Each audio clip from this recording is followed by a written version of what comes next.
diálogo horizontal es clave para conocer los distintos modelos del desarrollo existentes en el mundo y a partir de ahí construir respuestas a los problemas de nuestras comunidades. Te damos la bienvenida al podcast Intercambios. Esta iniciativa es impulsada por la Unidad Académica de Estudios del Desarrollo de la Universidad Autónoma de Zacatecas y auspiciada por el CONACYT. En los distintos episodios encontrarás discusiones relevantes en torno a temas claves del desarrollo en la esfera local, nacional e internacional.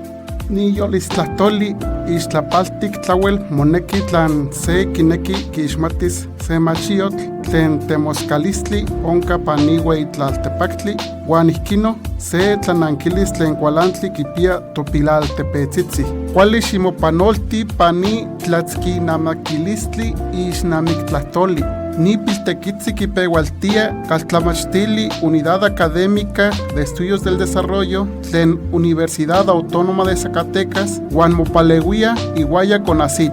Pani tequixexeloli tiquinasis miak tlatolme tlen tlauel moneki tlen temoskalistli. Ipan tlapayolaltepetzitzi towei tlalpancayotl uan sekinoke tlalpancayome.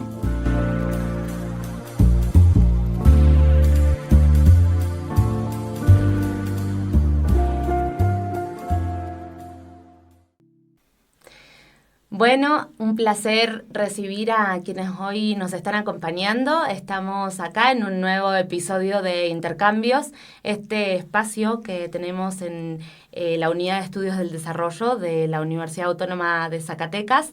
Hoy tenemos el placer de recibir a un investigador de Argentina.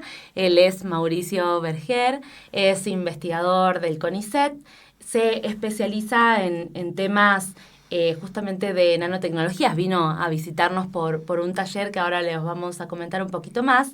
Él es doctor en Ciencias Sociales, es miembro del Instituto de Estudios en Ciencia, Tecnología, Cultura y Desarrollo de la Universidad Nacional de Río Negro, Bariloche, Argentina. Bueno, sus líneas de investigación tratan sobre gobernanza de las tecnologías emergentes, también sobre bio y nanotecnología, justicia ambiental y los afectados ambientales.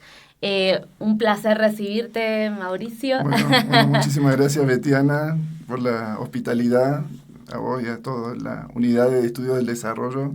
Bueno, anduviste por acá presentando, trabajando en un taller, ¿no? Sobre nanotecnologías el día de ayer. ¿Qué te pareció la experiencia? Muy interesante, la verdad, porque fue un taller de cierre de un proyecto muy grande, ¿no? Del proyecto de la línea Ciencia de Fronteras que dirige Guillermo Foladori.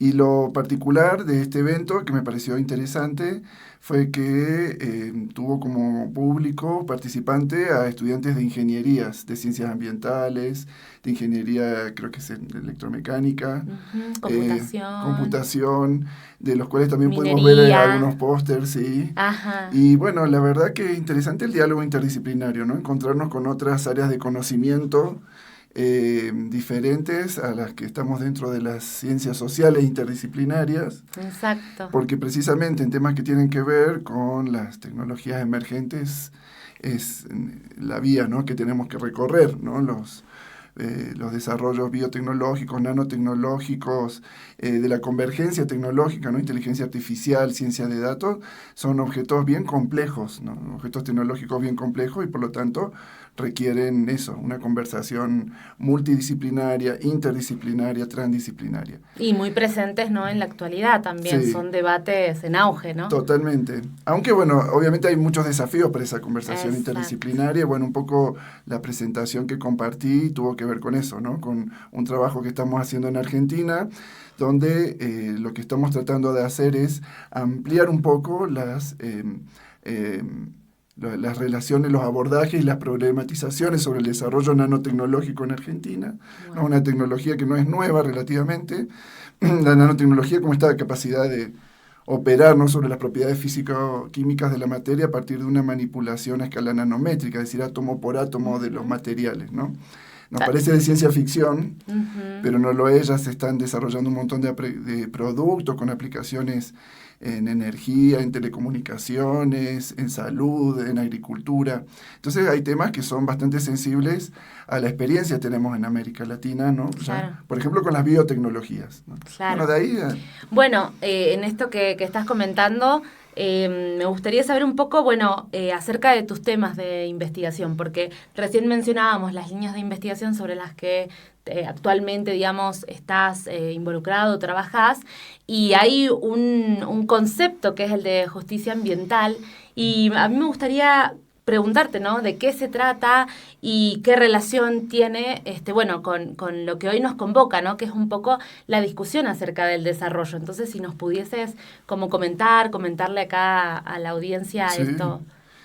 Bueno, el concepto de justicia ambiental es un concepto que tiene una construcción bastante interesante porque es un concepto que toma precisamente la idea de justicia desde los movimientos y desde las luchas de una serie de comunidades afectadas, principalmente comunidades que ya estaban en una situación de vulnerabilidad o de discriminación por cuestiones racializadas, por cuestiones de género, por ejemplo, también, ¿no? En su mayoría mujeres, madres, amas de casa al frente, ¿no? De las economías domésticas y también clase trabajadora, ¿no? En barrios o en zonas que por lo general estaban bastante desfavorecidas o sin, por ejemplo, de lo que son prestaciones básicas, como tener agua potable, como tener, por ejemplo, servicios de salud, atención primaria de la salud, etcétera, ¿no?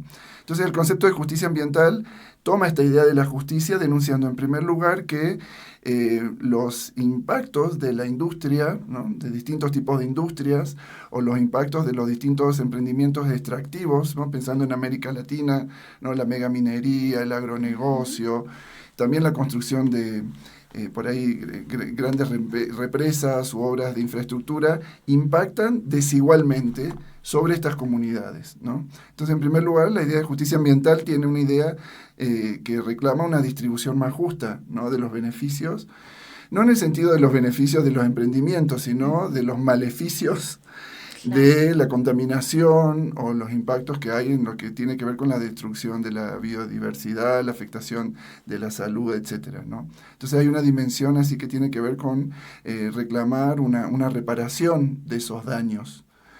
Hay una dimensión que tiene que ver con reclamar que el riesgo que generan, por ejemplo, las nuevas tecnologías sea más estudiado, que haya medidas que puedan mitigarlo o aminorarlo, ¿no? Uh-huh. Eso sería una dimensión más distributiva. Pero lo que tiene el concepto de justicia ambiental al adensar la noción de justicia es que para esos reclamos sean escuchados, esas personas, ¿no? Esos integrantes de esas comunidades tienen que ser reconocidos como sujetos de derechos, ¿no? Entonces entra la dimensión del reconocimiento, ¿no? Y no es solamente una dimensión, no nos remite solo a una dimensión intersubjetiva, ¿no? Que algunas vidas sean inteligibles, ¿no? Que sean vidas o formas de vida que merecen ser vividas, sino también hablamos de una condición jurídica, ¿no? Como sujetos portadores de derechos. Y al menos en Argentina, ¿no? Los derechos a la salud y a un medio ambiente sano son constitucionales, ¿no? Entonces, para reclamar el cese de la contaminación, para reclamar que haya reparación cuando se cometen daños ambientales, ¿no? Los sujetos también tienen que ser escuchados como ciudadanos, sus peticiones tienen que ser atendidas por el sistema político, por el Poder Ejecutivo, por también los legisladores cuando están elaborando procesos de ley, ¿no? Que tienen que incorporar esta dimensión, ¿no? Uh-huh.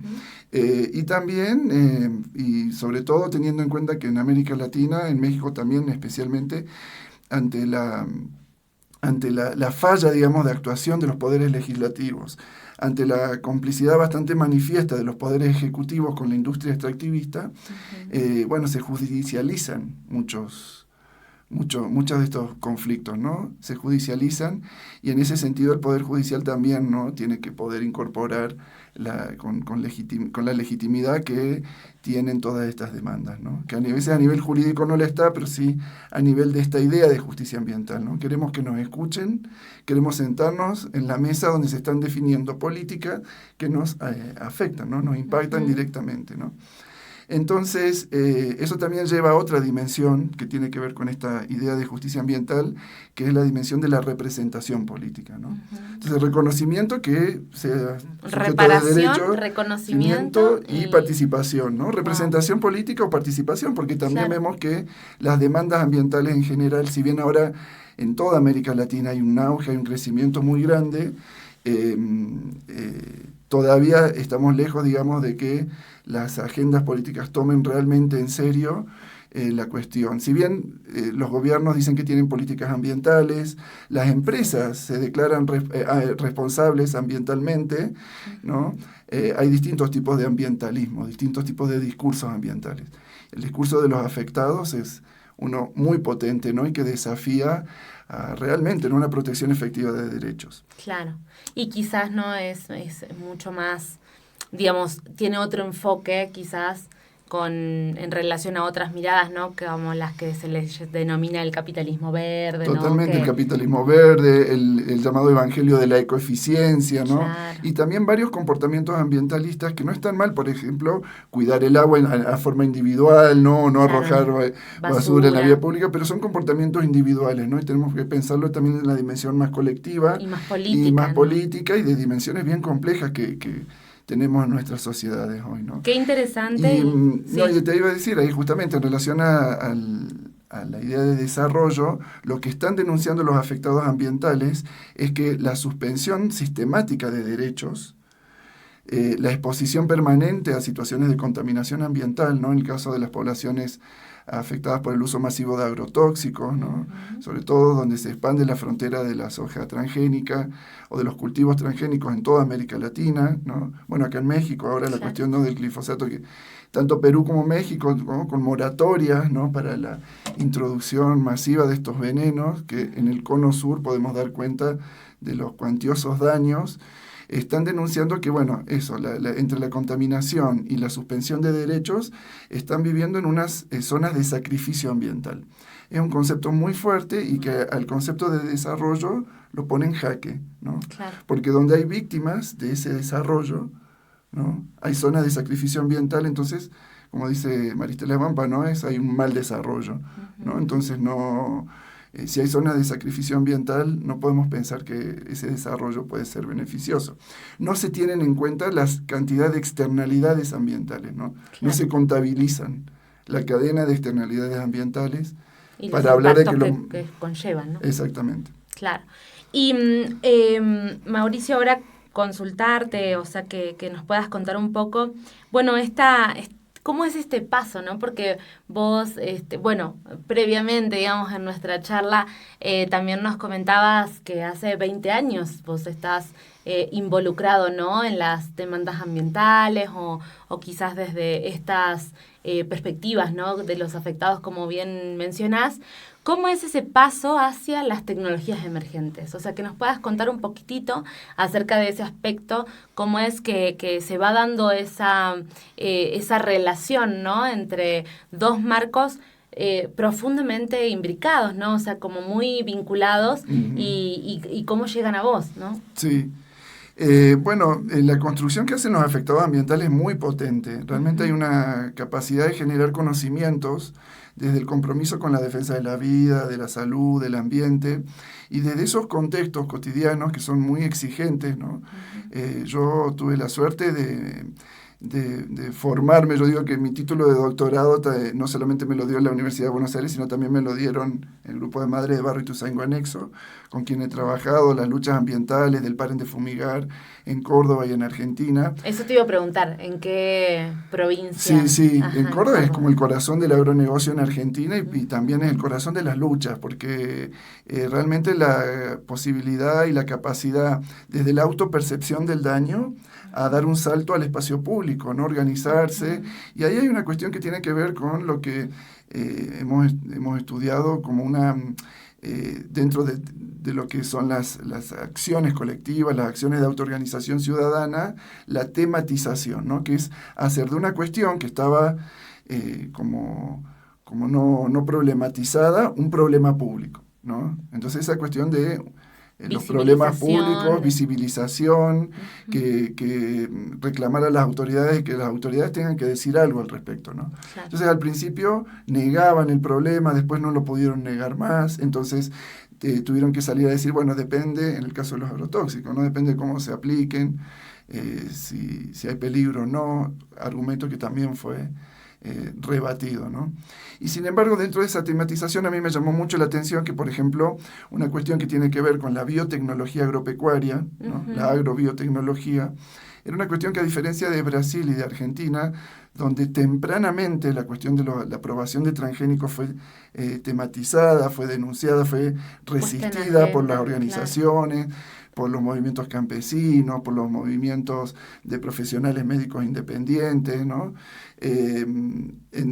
También por comunidades indígenas, ¿no? A las cuales estaban siendo desalojadas por la expansión de estas fronteras agropecuarias. A mí me llamó mucho la atención que en Argentina como que sí fue muy fuerte, digamos, la problematización y la lucha contra el uso masivo de agrotóxicos, pero no tan así la cuestión es como el núcleo donde se aprueban los eventos transgénicos, que son las comisiones de biotecnología agropecuaria, ¿no? Uh-huh. ¿Cómo funcionan? ¿Quiénes son los que están sentados ahí? ¿Qué experiencia tienen? ¿No? ¿Cuál es su expertise académica, etcétera? Brasil y México, que son dos casos que he estudiado, digamos, tenían una ley de bioseguridad de organismos genéticamente modificados en cumplimiento del protocolo de Cartagena, pero Argentina, junto con, por ejemplo, con Estados Unidos, con Canadá, más comprometidos con el modelo, digamos, de la exportación de los commodities agrícolas, pensaban que estas restricciones podían ser barreras, podrían constituir barreras para arancelarias, ¿no? Hablando también de modelos de desarrollo. Entonces digo, bueno, ¿cómo se empieza a problematizar esta cuestión de la biotecnología?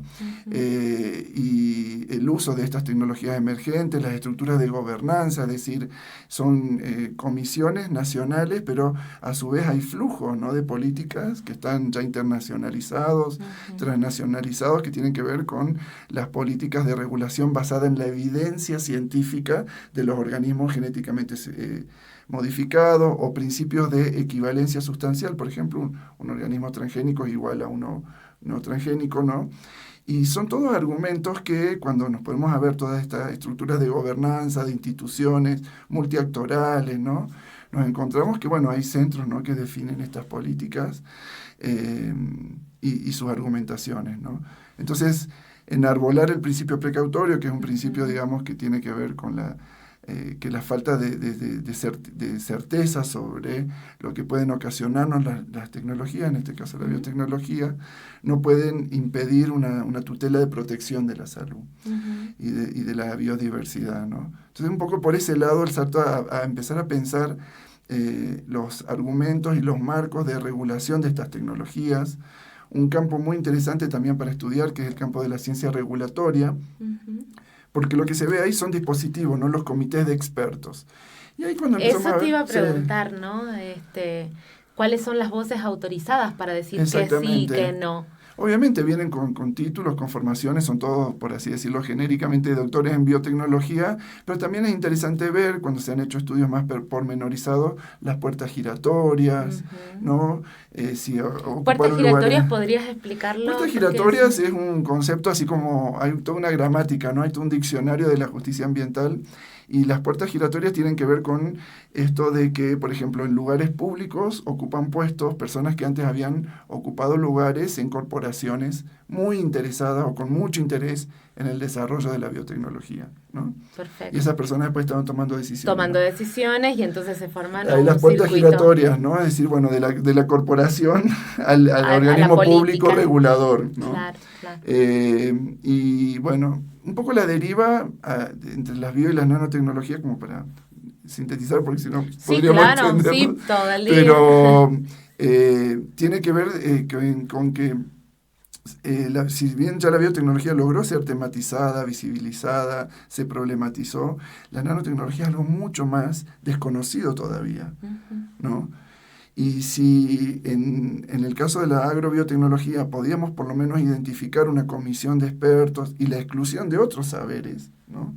Por ejemplo, los afectados ambientales estaban diciendo, que no se puede solamente pensar el evento transgénico dentro de un laboratorio, sino que cuando va al campo hay un montón de otros eventos con los que interacciona, ¿no? En la complejidad, el tema del uso masivo de agrotóxicos, ¿no? El tema de los desmontes masivos. O sea, hay un montón de cuestiones que están vinculadas, pero que la misma CONAVI, en el caso de Argentina, decía, solo vamos a hablar de temas que tienen que ver con la tecnología, la biotecnología. Todas las otras cuestiones se tienen que tratar en otros lugares, ¿no? Claro. Una exclusión. Esto de fragmentar, ¿no? La realidad y solo estudiar parcelariamente, ¿no? Exactamente. Uh-huh. Bueno, en el caso de las nanotecnologías es peor, pues es más disperso todavía, es un tema muy nuevo, y que sin embargo, por ejemplo, en el tema de agricultura, ya hay nuevas y renovadas promesas tecnocientíficas sobre cómo una nueva generación de nanoagroquímicos va a ser mejor porque va a reducir los principios activos de los venenos que se utilizan masivamente, entonces va a contribuir, digamos, con una agricultura más sustentable. La misma promesa que se hizo cuando se introdujeron los transgénicos, ¿no? Entonces, ¿cómo se reciclan de repente estas promesas tecnocientíficas por parte de las comunidades científicas, de nuestras universidades, de nuestros centros de investigación, que son financiados con fondos públicos, ¿no? Quizás y que, sin embargo, donde prime una mirada no tecno-optimista, ¿no? Y se desdibuja toda esta, que vos estás bien mencionando, todas estas problemáticas o estos factores que también acompañan, ¿no? Las situaciones y que muchas veces pueden tender a ser problemáticas, ¿no? O a despertar problemáticas. Exactamente. Entonces, bueno, ahí es algo bien interesante para observar. Todavía no están siendo implementados masivamente los nanoagroquímicos, pero como te decía, renuevan esta promesa y ¿quién va a entender en ese asunto, ¿no? ¿Quiénes van a ser los expertos? Y el conocimiento viene cada vez más demorado, ¿no? Es cada vez más concentrado en muy pocas manos. Todos estos conocimientos también se manejan para las cuestiones regulatorias en base a la revisión por pares expertos, ¿no? Se hacen como revisión de literatura para determinar, ¿no? Cuál es el grado de toxicidad o de peligrosidad en el caso, ¿no? De los nanoagroquímicos. Como para redondear, a mí lo que me interesa en ese sentido es ver la producción de conocimiento que hay para estas cuestiones que son tecnológicas con un profundo impacto ambiental. Y recuperando la noción de justicia ambiental, ¿no? Es como decir, esas decisiones sobre cuestiones que nos van a impactar colectivamente deberían tener por lo menos un debate público, ¿no? El debate público puede acontecer en los parlamentos, un debate público más formal, pero todas las instituciones tendrían que republificarse, ¿no? Entonces, las comisiones, por lo menos, estas comisiones de expertos sobre la tecnología, deberían incorporar a los trabajadores, ¿no? Que manipulan estas sustancias, a los consumidores que van a ser los destinatarios final de esos alimentos, ¿no? Y bueno, en ese sentido, un poco el esfuerzo, digamos, del trabajo de contribuir a la publificación, ¿no? A generar una plataforma donde se pueda debatir sobre estas cuestiones, ¿no? Fundamentalmente... Eso te iba a preguntar, ¿no? ¿Cuál es la presencia de estos temas en el debate de movimientos sociales, de sindicatos? Si es posible hoy estar pensando en que estos temas se llevan a estas mesas y si de alguna manera es posible pensar desde estos propios movimientos una mirada de alguna manera de apropiación de esa tecnología y de esa resignificación, ¿no? O sea, como ¿cuál es la posibilidad de tener algún tipo de, digamos, de voz dentro de esa dirección, ¿no? Hacia dónde vamos, o sea, cómo hacemos para que esas tecnologías digitales, esas tecnologías emergentes estén hoy, digamos, más cerca de los intereses, ¿no? De estos movimientos sociales, de estos sindicatos, de estos actores, ¿no? De la comunidad local. Preguntarte si hoy está, digamos... Si lo ves como un escenario propicio o si falta mucho todavía. No, la situación es que estamos en graves problemas, ¿no? De muchos obstáculos a la participación, lo cual no nos tiene que hacer dejar de tener ese horizonte de a dónde queremos llegar, ¿no? Por más de que estemos con muchos problemas. hay una exclusión sistemática de estas comisiones, fundamentalmente porque no hay una legitimación para personas que estén por fuera de esta comunidad tecnocientífica, ¿no? Y que ostenten un título, una especialidad, claro, ¿no? Entonces ahí ya tenemos un problema constitutivo básico. En el caso de las comisiones de biotecnologías, el problema no se superó, ¿no? Claro. En el caso de nanotecnologías es un tema mucho más reciente, mucho más reciente y mucho más nuevo, donde todavía se está generando más conocimiento en relación a las biotecnologías, que hay ya bastante, hay por lo menos 2 o 3 décadas, ¿no?, de construcción, incluso desde los movimientos. Uh-huh. Pero, por ejemplo, hay algunas experiencias interesantes, y en ese sentido es fundamental la existencia de redes, por ejemplo, la RELAN, ¿no?, la Red Latinoamericana de Nanotecnología y Sociedad, que articula, ¿no?, a nivel latinoamericano, y en mi experiencia también de formación de los últimos 10 años, en Brasil, la Renanosoma, por ejemplo, que es la red de nanotecnología, sociedad y medio ambiente, que en el caso de esta red tiene una participación muy activa de sindicatos que han creado un grupo de trabajo y un grupo de estudio, incluso con experiencias muy importantes, como que, por ejemplo, en San Paulo, el Sindicato de Trabajadores de la Industria Farmacéutica entable, digamos, conversaciones con la corporación farmacéutica tan poderosa de San Paulo, para que se incluya dentro del convenio colectivo de trabajo información sobre procesos productivos que involucren nanotecnología, porque no le estaban diciendo los empresarios a los trabajadores que estaban utilizando ya nanotecnología, y por ejemplo, un efecto adverso que ya se ha empezado a estudiar es la exposición a las nanopartículas, uh-huh, ¿no? Como yo decía, es una tecnología que es invisible a los ojos, uh-huh, pero la utilización, digamos, de millones de nanopartículas, uh-huh, y la inhalación puede tener efectos cancerígenos, ¿no? De la misma forma que la exposición crónica al cóctel de venenos, ¿no?, que respiran las poblaciones fumigadas, ¿no? Claro. Entonces, de nuevo, volvemos a esta cuestión de actores que defienden la salud, ¿no?, que defienden un bienestar, y estos sectores más de expertos, ¿no?, que bloquean de alguna forma la posibilidad de una discusión pública más amplia. Así que el momento actual es problemático. Si le ponemos además el contexto que estamos viviendo en América Latina de ascensos de las derechas, uh-huh, que directamente ya destruyen todas estas instituciones, destruyen cualquier capacidad mínima que existía de control o de regulación, uh-huh, o de poder establecer una demanda, ¿no? Y puntualmente en el caso de Argentina, el desmantelamiento del Estado y de las estructuras que y la mirada de criticar, lo público, ¿no? También. Totalmente. Es prácticamente una declaración de guerra al pueblo, ¿no? Que el pueblo que también en parte lo votó, ¿no?, a nuestro actual presidente, pero que en sus medidas y en su ejercicio le está prácticamente, como decía, ¿no?, declarando la guerra al pueblo, pues está destruyendo todas las instituciones que dan algún mínimo piso, marco, ¿no?, digamos, de protección, que obviamente, exacto, tiene un montón de problemas, que todavía necesita ser democratizado, uh-huh, radicalmente democratizado, ¿no?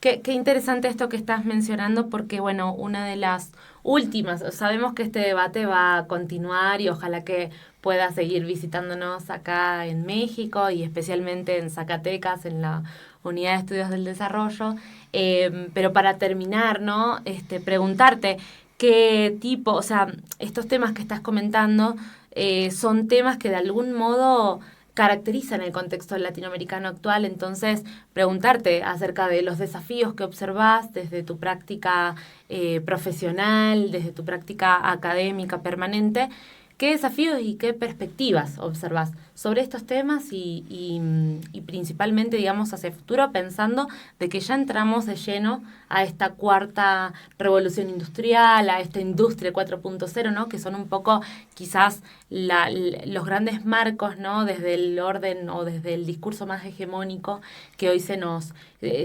está de alguna manera poniendo sobre la mesa, pero que sabemos tenemos que resignificar desde nuestro propio proceso local, ¿no? Sí. Preguntarte eso, acerca de los desafíos, sí, y las perspectivas que observás. Como bien señalaste, la revolución industrial 4.0, la convergencia tecnológica que hablábamos al principio, uh-huh, ¿no?, las biotecnologías, las nanotecnologías, la inteligencia artificial, la robótica, la uh-huh, ciencia de datos, van a generar así, están reconfigurando, digamos, un nuevo mundo donde va a haber un impacto enorme, no solamente por las cuestiones de contaminación, las cuestiones de afectación de derechos, la cuestión de cómo va a crecer el desempleo, la brecha del conocimiento, porque esta cuestión, ¿no?, de quiénes pueden entender y tomar una decisión y tener una pauta de incidencia en el cambio tecnológico. Exacto. ¿No? Entonces, cuando pareciera que el conocimiento está totalmente distribuido, cuando pareciera exactamente, como, ¿no? Pero lo que está realidad... distribuido son las redes sociales. Exacto. Y medio ahí de atontamiento general, ¿no? Por más que se podamos dar pero no hay uso a las redes sociales, pero exacto. no un conocimiento que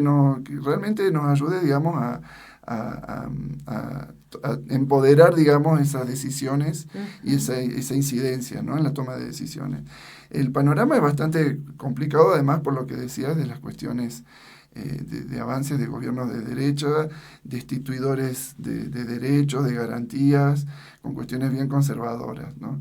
En ese contexto me pregunto, y quiero tratar de tener un poquito de optimismo y decir, si no estamos necesitando realmente reciclar utopías, ¿no? Yo vengo de Argentina, donde en el 2001 hubo un acontecimiento político enorme que significó así el estallido de una pluralidad de formas de solidaridad social en frente un contexto a un neoliberalismo hiperneoliberal y los impactos, ¿no? Un coletazo tal vez ya que estamos en México, un coletazo del 94, ¿no? Y del levantamiento zapatista, de las autonomías, y me parece que tal vez ahí haya que pensar, ¿no?, como de nuevo reciclando algunas utopías de algún norte posible, ¿no? Hablábamos de justicia ambiental. Un norte mirado desde el sur, ¿no? Exactamente, un sur, ¿no? En ese sentido, un sur posible. Un sur está posible. Bueno. Y hablamos de justicia ambiental, ¿no? Y de las demandas de reparación ambiental y de mayor participación. Ese es un piso. Eso es un piso, ¿no? Veamos lo que pasó en Chile, el proceso constituyente, ¿no? Me parece que ahí también tenemos un proceso que realmente avance en el reconocimiento efectivo de la plurinacionalidad de nuestros territorios y por lo tanto de la autonomía de las comunidades indígenas, de comunidades afrodescendientes, ¿no?, de la participación de todos estos sectores que decía, ¿no?, de clases trabajadoras, en realmente pensar otra constitución, ¿no? Otras constituciones políticas y donde a lo mejor también podemos estar más integrados todavía, ¿no? Sobre todo porque estos gobiernos también, y lo digo en el caso de... Un mundo donde quepan muchos mundos, ya que trajiste, ¿no?, el paradigma zapatista, ¿no?, y estas utopías. Exactamente. No, y pensemos que estos gobiernos de derecha también lo que están haciendo es atentar contra la unidad latinoamericana, además, ¿no? O sea, generando enemistades, fíjense lo que pasó con Ecuador y México, ¿no? Argentina agrediendo a los presidentes de Brasil, de Colombia, ¿no? De México también. Entonces, realmente la situación actual es bastante complicada, pero por eso no perdernos ese horizonte de justicia ambiental, de procesos constituyentes, y que es una mirada que quizás, solo para preguntarte, ¿no? Quizás no es solamente hoy pensarnos como América Latina, ¿no? Ya podemos pensarnos como sur global, ¿no? De alguna manera, las experiencias que estamos viendo en África, ¿no? También en otras latitudes de todo el mundo, ¿no? Medio Oriente ahora con esta fuerza que está tomando y que se está reivindicando la causa palestina, ¿no? Producto, obviamente, del genocidio que se está perpetuando por parte del Estado sionista de Israel, ¿no? Pero de alguna manera digo, ahí también hay un faro donde América Latina no estaría del todo sola, ¿no? O sea, tendríamos otros sures también ahí contra los genocidios, contra los ecocidios, ¿no? Por realmente otro mundo posible, que también fue una consigna, ¿no?, que levantó toda una movilización cuando empezaron los foros sociales mundiales, ¿no? Que era como el gran espacio público que nucleaba eso, ¿no? Que poder encontrar las luchas, ¿no?, de América Latina con las de Palestina, ¿no?, con las de Medio Oriente, con las de Asia, ¿no? Donde ahí, bueno, es una injusticia ambiental global también, ¿no?, que se resiste y que, bueno, que va a requerir eso de repensar, ¿no?, esas utopías, esas solidaridades, ¿no?, cómo las hacemos más fuertes y cómo superamos todos estos obstáculos, ¿no?